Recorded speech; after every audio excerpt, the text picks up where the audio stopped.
Good evening from Yammy BTV, and in the house with me tonight is the great Gary Griffiths. Nice to see you again, Gary. Nice one, Yammy. Okay. After all these years, boy. Long time, love you, brother. my boy. Yeah. Get ready for part one, and this one is so powerful. So what we're going to start with, Gal, we're going to take it from the very top. Go on, mate. School days, mum and dad, you're a keen sportsman. How did it all start from the very beginning? Mum and dad still live in the same village. It was a good childhood, really. You know, I was lucky. Loving parents. Got a sister. Good school friends. I was just into sport at school. I wasn't really From Wales. What part of Wales? Taftswell it's called. It's just by Cardiff, just outside Cardiff. Cardiff. Yeah. We're in Newport now, but just sport. I was into sport, mate. Anything, rugby, boxed, any sport I wanted to do. But I didn't really want to study, if I'm honest, you know. So I didn't study that hard. So on leaving school, what ideas did you have for your first profession? I had no ideas whatsoever. None at all. I just didn't have a clue. But I think my mum said to me, when you apply for the fire, the police, or whatever, there's good pensions or whatever. Yeah. So it never even entered my head. Not at all. So I applied to them all, and the Met came up first, I think. And they wanted me on a weekend, a selection weekend in London. Where? I think it was Hendon. We had to go Hendon, yeah. Oh yeah, that's where the training. That's where the training is, yeah. So yeah. I think we were in Hendon for the weekend. Yeah. And on a Saturday night, I met another geezer there who was like, you're like-minded, Scottish boy. And we decided to go out partying, you know. And we went to Leicester Square. I'd never been to London, from a little village. Right. And when I saw the bright lights, everything was going on there, it was buzzing. I think I made my decision then. I thought, I don't care about the job, I just want to be in the bright lights, get out of my village and see a bit of life. So the choice was made then, really. So I decided to move to London. Yeah, so the police force. Yeah. Where was your first? Of course you went to Hendon, did the training and what have you. Yeah. My first post was Bethnal Green in East End. Fuck it, now that's where I was nearly born. Yeah, it's a shocker system, let me tell you, from where I was from, but I loved it. I really loved Bethnal Green. Yeah. I just got used to it, got used to the East End. I always lived in the East End then. Once I landed in the East End, that was my home, yeah. So I lived there, I had houses there, and I always worked in the East End. So what department was you first deployed in your first bits? The early starts in the police you got to be a station, uniform, haven't you? Uniform. How long did that last, Gal? Oh, a couple of years. Couple of years, yeah. And then you moved on to. Yeah, then you move on to if you decide to go on a CID or something like that, you go to be a trainee investigator, and then that's on your way to become a detective constable. So it takes a few years, a few exams and what have you. But I got that, and I got that at Bethnal Green, and then you get moved. Once you become a detective constable, you have to get moved to a new nick. Yeah. So I went to Tottenham. Yeah. Which was fucking wow. That was a place. When was that, in the 80s? No, this was 90s. 90s, mid 90s. Bloody hell. 97, 90, yeah. I met a few people from Tottenham later. From there, I knew. Yeah, I did. We'll get round to that. Yeah. But you was a keen rugby man as well. Always played rugby, mate. Played for Chingford in London. It wasn't a police team, it was outside. Oh, I was outside. Yeah, I met my best man there, my best friends. It was just, I was kind of seduced by Essex and East End. You know, I liked the lifestyle there. Yeah. I was young, I wanted to enjoy, I wanted to party. Was you into drugs? No. In them early stages? No, not at all. No, it was all fitness and, training, 5-6 meals a day. Do you remember your first few arrests? No, I don't really. No. No, but I always felt, but for the grace of God, it was going to be me, you know. It's different when you get a youngster, you haven't got that empathy, you know. You don't understand what these people have been through, you know. Yeah. So it's hard when you're young, I think, to understand the big picture. Yeah. But as you get older and you have a bit of pain in your life experience, you get to know the score. I can't really remember them, but I remember I always was decent, I thought, anyway. Yeah. But I didn't really care, if I'm honest, you know. I didn't want to screw anyone to them. It made no difference to me. I was getting my wage. Yeah. I didn't give to. Some people live for it. At least you're honest, Gal. And some people don't. And I didn't. You didn't. I live outside. Effing hell. So when you moved through the ranks, after a few years, what standard, what stage did you reach? What was the highest stage you reached as a serving police officer? I got, after many years, I got to the Scotland Yard, and it's called the Kidnap and Specialization Investigation Team. They deal with live kidnaps, basically. So if someone gets taken off the street, Yeah. you're on call 24 hours a day. Yeah. You get called in, you have to take control. So it's quite technical, really, but it's just a live kidnap. And the ultimate goal of live kidnap is a safe recovery of hostage. So you can put money on the road, basically. You can pay to get the hostage back. Yeah. You go to the Bank of England, you book the money out, you photocopy the money, which is shit. So you got it takes you hours, and you put the money on the road. Sometimes you lose the money. I was there when quite a bit of money was lost, yeah. But they got a hostage, so they think it's a win-win, you know. Did you notice a lot of corrupt police officers, Gal, early on? Because there's always talk about when people get arrested and there's 30,000 in the house, but they only declare £10,000, and that will want you allowed to talk about that kind of stuff. It's difficult to talk about that sort of kind of stuff, but all I would say is just temptation's there, and 26,000 people in the police reflect society. So there's good, there's bad, there's this, there's that. Yeah. There's no different there. You're not going to get like 26,000 robots, are you? Yeah. So yeah, the temptation there, and more than that, the opportunities there as well, isn't it? You know, Right. because you're in that position, Yeah. you come in contact with money, drugs, Yeah. and you're in charge of it, really. Yeah. So you know, there's scope if you wanted to do that. Fucking hell. Do you reckon many were tempted? Yeah, many was. There has to be. There's always a percentage. Listen, of course, mate. Many taking drugs as well, I bet, Gal. Well, I wasn't the only one. Yeah. I can tell you that. Fucking hell. I wasn't the only one. No. Fucking hell, no. But, so all right, the police force. When did it start going wrong then? After, because I'm hearing it's 17 years you served as a policeman. it went wrong when I made a few associates I shouldn't have done. Liked them, they liked me, perhaps. You see a different side of life. If I put it like that, you see a different side of life, a different way to live. And I liked it. I did like it. So the final bit of leaving the police force was what? You resigned, or something happened? Or I resigned. I got nicked. you got nicked for Drink drive. drink drive. I came out of Faces nightclub. Off my Faces. Yeah, in Ganshill, I was always there. And I just jumped in. I had a brand new Golf. I jumped in the Golf, and apparently I swerved in front of a police car. I don't know, what was that going, you know? Serious. And then he stopped me. I tried to blag my way out of it, saying, no, I'm Scotland Yard or whatever. They weren't having none of it. And then a police sergeant turned up who I knew. He just put his hands in his head and I knew that was it, you know? So I thought... Yeah, because they don't like doing it against their own, do they? Not really, but... Unless you get the one that they just... Some people don't give a shit, They mate. don't They're give a to shit, the T, they're to the number, you know? Yeah. Don't worry about it. Yeah. Gal, so the drink driving, Yeah. you were forced to resign. I wasn't forced, I jumped before... Well, I knew it was coming, It was the honourable thing. They were on me anyway, complaints, yeah. I got interviewed a few times for complaints because Yeah. the associates I had, the lifestyle I had, it really wasn't Can you conducive. remember a couple of any big associates that would ring any bells? I used to know Roy Shaw quite well. Did you? Yeah. Yeah, I got a lot of my lot. They had Roy Shaw, sure. Yeah. I used to go drinking in Prince Regent on a Friday in Chidwell. Yeah. It was a banging night, yeah. So I was always there, wasn't I? I done a video on him the other day. Yeah. I like Roy's a gent. Yeah. There was lots, mate. You know what? There was lots of people there. It was Essex. It was banging in the 90s. So the one thing that I wasn't aware of is because where did I first meet you? Pentonville. And I was the first inmate you ever met. You were the first inmate I ever met, yeah. You were, brother. I just come from the Cat A's in 2008, and he was on the landing, and we just connected straight away. I didn't know he was an ex-policeman at that time, and we were training together, and then he told me, but, Gal, you didn't commit the armed robberies while you were a serving police officer. No, Is that true? That's Or true. not? That's absolutely true, yeah.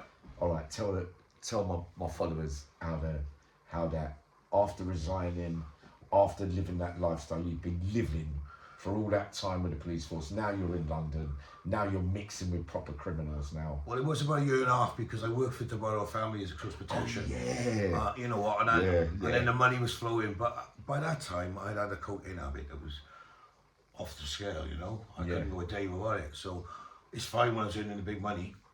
But then when that stopped, it was like we having 6 months off. I still had a massive cocaine habit, you know, and I wanted to feed it. And I was a selfish person at that time. So it was all about me and getting my gear. Yeah. And I'd do whatever needed to be done, and that's what I did, you know. So Royal Bodyguard, that lasted what, for 18 months? Good money.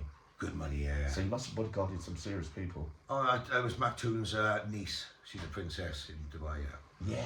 Yeah, it was 3 of us. They were all ex-forces and what have you. So it was, it was just money for nothing, really, if I'm honest. And one of your first, as well as rugby, boxing was one of yours. Yeah, I boxed in the police, I did. You boxed in the police as well. Yeah, I went to Finchley then as well. Yeah. With like Spencer Oliver, and I loved it, yeah. But anything physical, like, I was into it, you know. Yeah. I just wanted to do it. So then, the armed robberies. Yeah. The sentence that I first met you on in Pentonville. Yeah. What was that about? 5. You got 5 for that, but what kind of robberies? What I was at bookies. It was bookies, just lower end of the scale robberies at big first. time, yeah. Well, I think I had a machete, which didn't look good, like. No. So there was a hidden camera there, and they caught me, and the guys that caught me, I knew obviously from the flying squad. I knew these people. Yeah. So I remember coming out the house, and I was paranoid as hell because I was clucking and I was looking out the windows. And I saw this geezer walk by with a clipboard, and I didn't know it was mine, but I just thought he's old Bill. And he went about 2 doors down, and I thought, I'm fucking at it here. So I jumped in the car and drove off, and they just come from everywhere. And then I was like, what the fuck is going on here? And I thought, where do I go from here? So your first day walking through reception in Pentonville. Yeah. What, knowing your background, Yeah. with being in the police force, did they say anything to you when you came through reception? Was there Yeah. I was the reception officer there said, you got to go on the numbers. That's it. I said, no, I'm not going on the numbers, because I knew it was my choice, you know. Yeah. He said, you got to. You're in the paper yesterday. They were all waiting for you in there. And it made me feel fucking good, you know. They called the governor down then to have a chat to me and said, look, you got to go. I said, I'm not going. And they were like, well, it's down to you then. I thought, what have I done here? But let's have a crack. And I walked in. And you know what Pentonville's like, the induction wing? Yeah. It's about 5 stories, yeah, and it's balcony. I was on there with you. Yeah, and I walked in, mate, I looked up, and it was like, just faces looking at me. And I'm thinking, fucking hell. And then the rumours started. Oh, mate, you know, I knew it would be long. Yeah. But it's quite funny because, you know what, I remember seeing some people there. One person looked at me like he wanted to stab me, cut my throat and everything, you know. Yeah. And 5 months later, I'm sharing a cell with him. You just don't know how things are going to work out. I saw that cell, mate. He's a good guy, yeah. All right, so no one challenged you, but on the biggest day down in Pentonville gym, Yeah. the biggest guy that was in Pentonville, 6'6", 6'7", dark, built like a tank. Yeah. The whole gym was there. I made a video on my channel months and months ago about you, so I don't know if you've seen it yet. Yeah. Right, and I was standing there because we used to do little circuits together. That's right, yeah. And he walked up to you, and he said to you, what? He just put it on me, really. He wanted to embarrass me in front of everybody and belittle me. And he wanted me to crumble, basically, yeah? And I could see it in him. But I thought he said to you, you're an ex-policeman. Yeah, you should be on protection. Should be on protection, yeah. And there was no way I was going on protection. And there was no way I was bowing down to this fucker over, you know? Yeah. You show weakness, you've had it, yeah. But he didn't, the whole gym looked stunned and he just sat down. Yeah, but that's why he did it. He did it in front of the whole gym. Yeah, thinking. To try and think I would crumble. But when I didn't, he had no bottle anyway, did he really? Oh, God, do you remember that geezer? There was a lifer there who worked down the gym with you called John Massey. Massey. I remember John Massey and well. he said to me and you, He said, this because remember they were horrible about his mum. Oh, terrible, They mate. took liberties, didn't they? Yeah. With his mum. I forgot to ask you this. You remember? And he said to me, he goes, listen, I'll be gone soon. I know. And I said to me, and you looked, I said, what's he on about? He ain't getting out of here. And then a day later, He was right, wasn't he? He was right. He Right. flew over the wall. He was gone, mate. He was gone, mate. I felt sorry for John. I He'd felt done sorry so for many John, years. yeah. He was Yeah. downtrodden, mate. You know. Yeah. Fucking hell. And he didn't last long, did he? But he got to see it. Did go there. Yeah, he went got there, his ways, didn't he? That was a story. I think that story was told on James English, you lot. Well, I'm glad actually. Yeah, I'm glad he went. So then after that, that was when I came from the Cat A's. Yeah. You saw me at that stage there, and you was waiting to get sentenced. Yeah. How did that sentence go? Where did you go after Pentonville? How long did you get? 5, 6? 5. And accordingly. Because you got good references. Yeah. From the police, didn't you? Serving I did police. that, yeah. You used that to get it because your sentence going to be bigger at that time. So that gave you the addiction, obviously. No, I went down that line. You've got to have a defence in you, know. Yeah. It what it was really, but in saying that, I did it. You know, I did them all. So you take responsibility for what you've done. But yeah, it was a funny time in life. So after that, so where did you go after I left you? Coldly prison. And how did Coldly turn out? Brilliant. I just got there, met a few lads, and my whole wing was like black, really, you know. But the lad next door to me was he was lovely. And then I met him. Did they know your background? No, not initially. But Not they initially? did, yeah. And then my other mate there, Sibley, he was on a gym course. He got me straight to the gym course. So I'm in the gym all day. Yeah. Playing volleyball. You know I love the gym anyway. So I've been Coldly as well. It's only a small place. The gym used to be small, there's a little bag room there, but it's electric doors. It's massive now. Oh, has it changed? Brand new gym, mate. Yeah. Nuts, yeah. Really, and a sports hall next door. Lovely. So how was that time there in Coldly, girl? Really good. Yeah, no problems? No problems. Nil. No challenges? No challenges. So from there, what, DCAT? Well, I met somebody. Someone put me into somebody.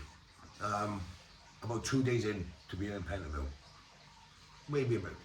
And he just pulled, he said, oh boy, he said, I'll give you a single cell on that wing.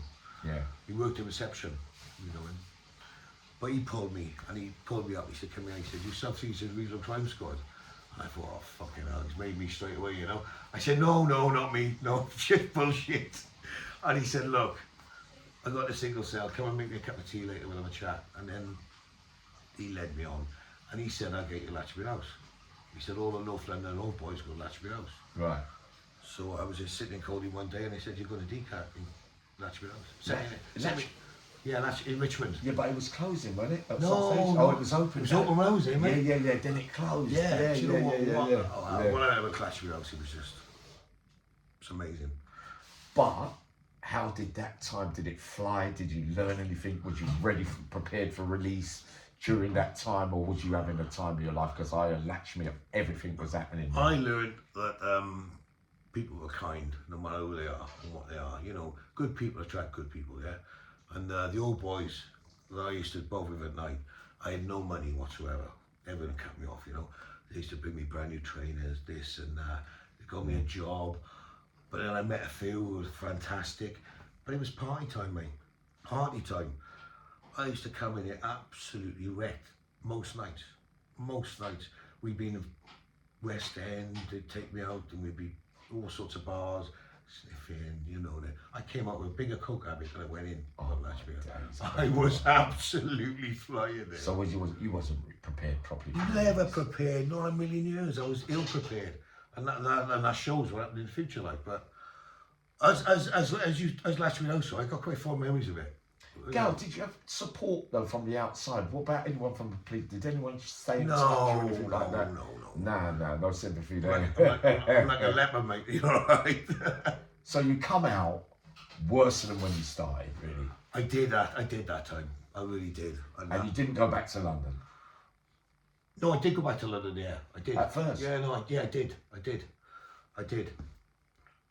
And that's when I got nicked. Then, after that. I went back for 6 months. You was only out for 6 months? 6 months, mate, yeah.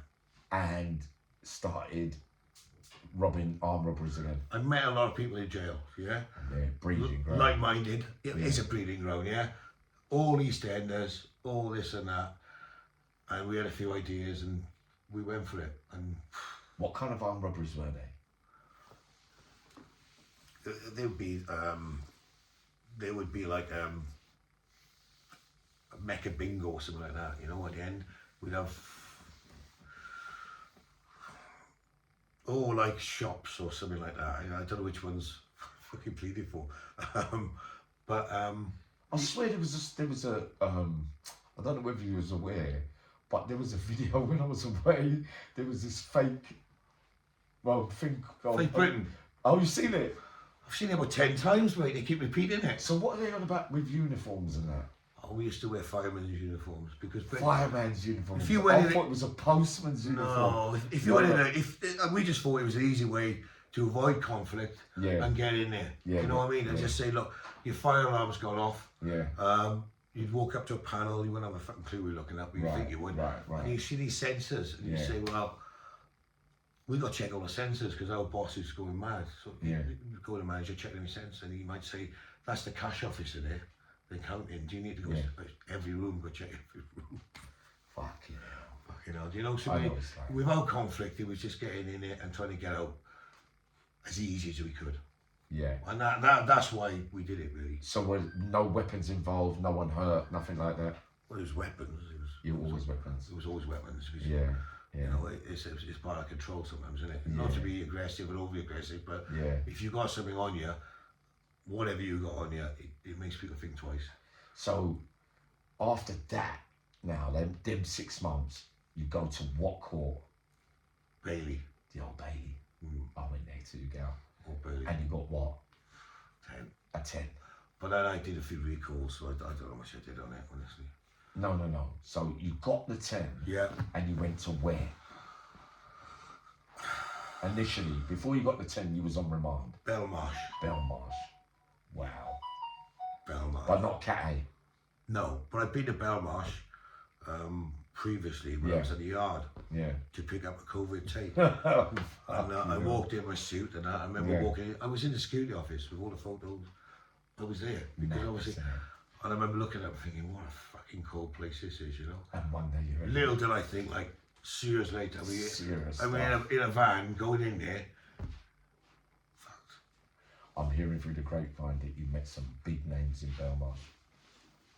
Yeah, I got some good friends here, and sort of buoyed me up, mate, kept me going. You need good people around you. You know that, Yam. Yeah. You need to have good people. Who would you have said at that time in Belmarsh, at start your 10-year sentence? Who would you think was your closest friend there at that time? Come on, gal. Scouse man. A Scouse man. Yeah. I'm hearing it was Andy Shacks. It was Andy Shack. Great stuff. Proper stuff. Proper stuff. Proper man, mate. Looked out for you.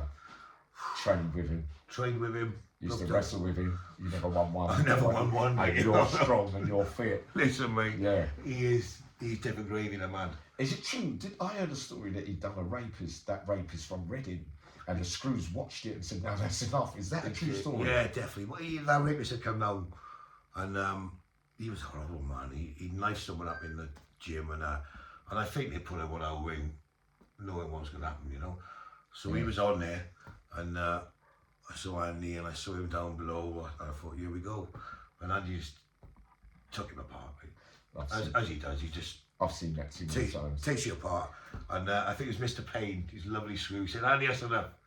And Andy would get up. Yeah. All right, Mr. Payne, walk in, close his own cell door, and just, that's it. Did Andy know who he was when he first met you? He did, didn't he? Well, I thought he didn't. But he did. He did, yeah, because I got called up the office. He's clever. It's very rarely... Come closer a bit, Cal. Go on, mate. Yeah. I got called to the office at the governor's because he can't. They keep us longer than you, don't they? Yeah. And he said, "You with Andy Shack a lot?" And I said, "Yeah." He said, "Did he know what he used to do?" I said, "No." He said, "Well, he's the real deal, this guy. Yeah. You would you do well to tell him."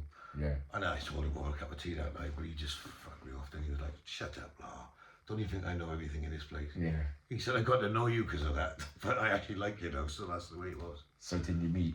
Because Belmarsh at that time was housing a lot of terrorists and people like that. A lot of terrorists. During that time. Did you get close to any of them guys? Yeah, I did, yeah. Abid Nazir Yeah. who got extradited years ago, you know, to America. Yeah. Um, I met him, I think. no, do you know what? I love the biz. And I know it sounds terrible. People out there are going to say terrorists and that. Yeah. To me, he was a kid who just wanted to train to get big. You know, and that's our relationship. Yeah, because it's prison and it's not about so much the crimes He's and whatever. different. You know he's different, don't you? Yeah. You know, he's just Yeah. different way of life in there. Yeah. And, you know, everybody's got a fucking past, don't they? Yeah. Some more than others, eh? So you spent quite a lot of time with Andy Shacks. Can you remember any other names there, Gal, during that time that you got close to? Because you and Andy were together quite long. South London, you know, Frankie Little, Yeah. Tony Dang. Yes, yeah. Big grower. There was lots coming in and out, you know, but Yeah. that was really my nucleus. Thomas, who did the graph one. Yeah. You remember that? His Yeah. Lovely gentleman. Right. He brought me a cake in for my birthday with a candle. I remember. Just a lovely man. Yeah. So Stephen Ross boys were there on the wing. Norris and Hobson. Norris and Jobson. Yeah. Yeah. I knew the Acorns. I remember seeing just got to Belmarsh and he just feeling out, you know who's who. And something was going on and I walked past the cell and not Dobson, was it? Norris was getting hammered. Yeah, he's dead. By about three black Muslims. And you know, I hate to see that. Yeah. I do, but you know what, usually I'd like, but you're in Belmarsh jail. Did they do him bad, Gal? He did it bad, yeah. He was in, he was downstairs in after a long time, yeah. Fucking hell. But you know what happens, it's cruel.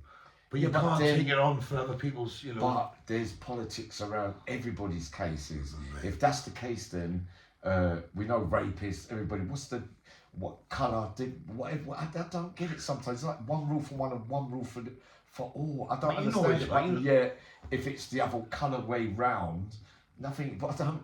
You know, it never balances itself out. That's what I believe. That's why I'm never judgmental. Politics is huge. Unless you're there. really. But I was amazed by the politics.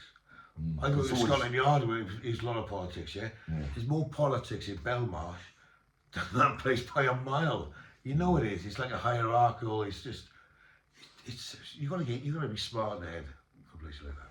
Wait. So after Belmarsh, where did you go from there? Well, I decided to weave my way back because I got Osborne warning, What was the warning? a death threat. Explain that. Basically, In Belmarsh. In Belmarsh, Go on. yeah. Well, I was close to a bid who was like the top Muslim, but I was close to Andy. But then a few people came down from the dispersal Yeah. and ruined the pot, yeah? Do you know what I'm saying? The politics. It takes a couple, ruins the pot. So then these threats come in, and I watched Andy got to the governor's office, and he came down with a death threat, and I was fucking laughing like. And then he called me up there, didn't he? It's a bit different when you go on yourself. Yeah. And he said, Osborne warning, basically it's credible evidence they're going to kill you. So I thought, fucking, oh my God, you know. I just want to put my head down, but it wasn't possible. So 2 days later, I was going to Wilstow. They shipped me out. Didn't they say the same to Andy Shacks? Yeah, he was gone. He went to Manchester. He took me to Manchester. I think we both got moves he wanted to, but there we are. They just wanted to get shot of us. Because Andy Shacks is smart. oh yeah, we got Wait, moves. hold on a minute. So, Gal, you went to Elstow. How did you find Elstow? Ulster was alright, mate. Yeah. I tell you why, because I was met there by a guy called Gilly. Do you know Gilly? Which one? He's tattooed young boxer. From where? Can't remember. No, I don't know. Go on. But I was met by him. Yeah. And he just gave me a hug. He said, Andy's mate. Andy been in it. So I was like, I Andy's got a flexible, cell next to him straight away. Yeah. It's like an armchair ride. You know, some people have got a long reach. Yeah. You know, it's hard to believe, but they got long reaches. But Andy Shacks got a long reach. He's got a long reach. He's got a terrible punch in the Gal. Right. You see? So, what would you not know that anyway, man? I've taken a few little jabs off him, you know. He's heavy-handed, man. Yeah. I've seen it with my own eyes, mate. Oh. But he's not a bully or nothing. He's cool. He's a He's gentleman. proper. Do you know what? I always believed that case was him. Anyway, forget that. We're talking about you today. Yeah. Oh, Gal, so you get to Elstow, Yeah. and how did that go? Any problems there? Well, the first week I was there, I was in the induction wing, and they played that fucking program again, Fake Britain. Oh, that's where I saw it on telly, yeah. So I'm telling you, the whole place knew straight away. Yeah. So it all blew up, but I just fronted it again. And I was there with Gilly as well. Yeah. People who knew Andy Shack. Yeah. We got, so I had. It always helps. I had good people around me then, you know. So I was. It's always the whispers that it's always got to come out. You did well to stay in the game, to face the music, girl. Because I've never ever met I've seen and heard of policemen and screws come into prison and they go straight on protection, mate. I just didn't. But then you'd already left the police force and then started becoming a criminal, if you get what I mean. Yeah, I wasn't in there. I'd left. I You see what I mean? Yeah. So there is a slight difference, if you get what I mean, in my opinion. Yeah. So did you finish serving that sentence in Elstoke? No, I came back to I decided to come back to Wales, which is probably a good call because a few of my codies are doing life now. Yeah. I thought if I stay in London, knowing the person I am, I'm going to get involved again, you know, and that's going to be an enemy. So I came back to Prescoid, which is not far from here, an open prison, and started working out. That's where I met my partner. Is it? Yeah. Best thing that ever happened to you? Best thing ever happened to me. Found love. Changed my life. Yeah. Changed your life, Gal. How long have you been out now, Gal? Well, the last recall I had was 216, I think. 216, that licence must be finished from the 10. Oh, it's finished, mate. It's all over. Yeah, like me. Both. No more licence, no more hold on nine. Gary, I'm loving what a nightmare. I got recalled 3 times. And now you're working. I work every day. It's just a normal life, you know. Oh, what about that Selfridges thing? Do you want to talk about that? Not allowed to. Well, I could say that I met somebody, and I was young in service. Yeah. And a squad came. I wasn't on the squad, and they said, well, "You need to sit with somebody." And I sat with him while they opened 2 boxes, and these boxes are big in there. Yeah. And they opened the one, and it's full of different passports with his photo on it. Yeah. And there's a lump of coke, a lump of heroin, and dog. But the other one they opened was just a cache of guns. Yeah. Machine guns, semi-automatics, you name it, whatever. And so you know this geezer's pretty tasty. I got on great with him. So what were they? Safe deposit boxes or something? He's booking all this in. And the Selfridges, this big safety deposit boxes. Yeah. And they somehow got the keys, somehow linked the keys to him, and opened the boxes, and it was like a treasure trove. It was caked with stuff, you know. Did he get burned for anything? He got burned, yeah. He got about 6-7 years. Right. Because he got off with a lot of it, you know. I think I know what you're talking about. And yeah. Sometimes you like people, sometimes you don't. It's like me, Gal. I know it's hard, isn't it, when you like people? Well, I can't see. I've always had that same, and I get stick for it sometimes. But you can't help who you like.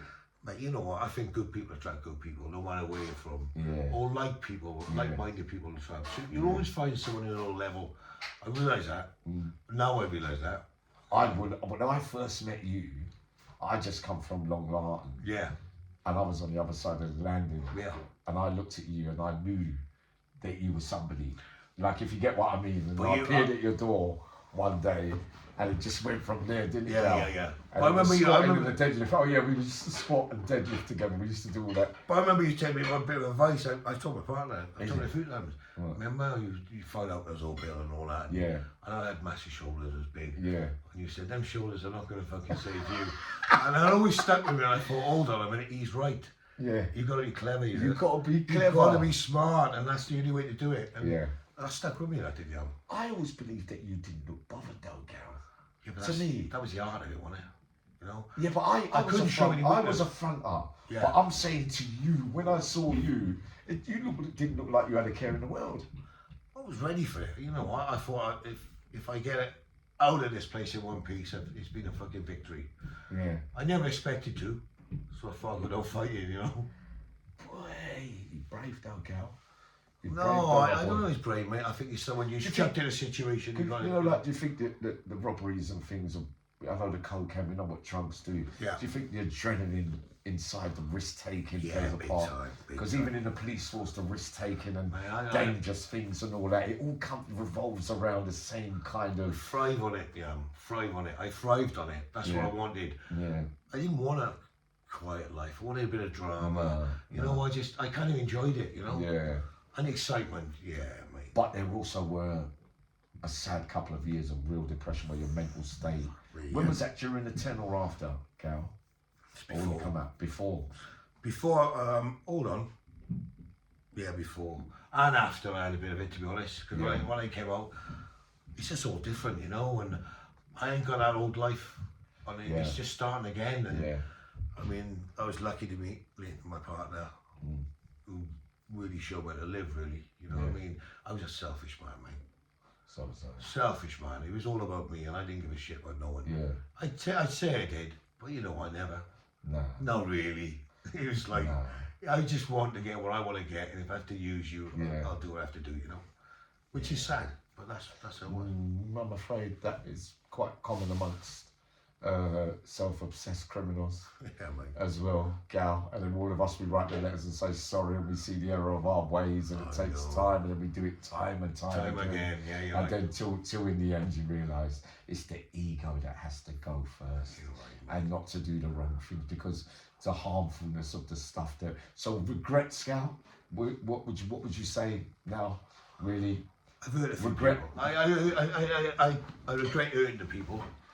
And that's not just physically, that's like, you know, family and stuff like that, you know. Regret the police force thing, even though, was you ever going to be a proper policeman though? Was you ever going to wear the badge with honour? Did you ever see it last in there, or did you just see it as just a job, basically, like you said already? I never saw it lasted. About 10 years in, because things had happened, I just knew it was coming my way. I thought I was going to come. He was on a downward spiral. Yeah, but I knew I was going to get... Yeah, because Buckhurst, Essex, you was in the right places. And it's really attractive when we're that age, isn't it? Now, because you're bumping into everybody, isn't it? And everybody, mate. You've met some people over the years as well from both sides of the water, but I begin to believe that, like, if, from where you served in that department, especially with the kidnapping thing and that, you must have seen a lot of things, information-wise. You must know loads and loads. I only wanted to get there to say I'd been there. And the job, when I got there, I fucking hated it. I was like, you know, this is... But yeah, you see a different side of it. Right, yeah, go on. Yeah. You do see all sides of it. Yeah. And there's a lot I don't agree with. They've got to be there. I just think it's really hard for like a 19-year-old to have empathy and understand the problems of... Yeah. So how can you... I don't know how I don't know how you... I never knew either. I don't know how you solve this problem. No, because what are you going to do? No, it is a problem. Yeah. The biggest one, I think. And no one thinks of themselves anymore, you know? No. It's paid by numbers. You got to do this, that. With your discretion or your discretion has gone out the window. Yeah. You know what? They just tied, and then I think. And it's the wrong way to go, mate. It needs to be. They need to show a human face rather than just this. 17 years was a long time in there. Oh mate, yeah. But I was off sick for the last year and a half. And I think you still get a pension, if I'm not sure. I do. I resigned. Do you? Oh yeah, because you resigned. I resigned. I didn't bring it disrepute because I wasn't in the police. Yeah. I just did it after. You know what? It's been an absolute pleasure. This is part one now. When I get the studios coming soon, and then you're going to get the full live, direct from Yammy BTV. Gary Griffiths, has been an absolute pleasure. Thanks for sharing these early bits. Oh God, we back, Gal. And loads of love, my boy. Mind you, bro. Yeah, nice to see you again. Nice one, son. I hope you enjoyed that. But there's more to come. Yammy BTV. All right, send me loads of love.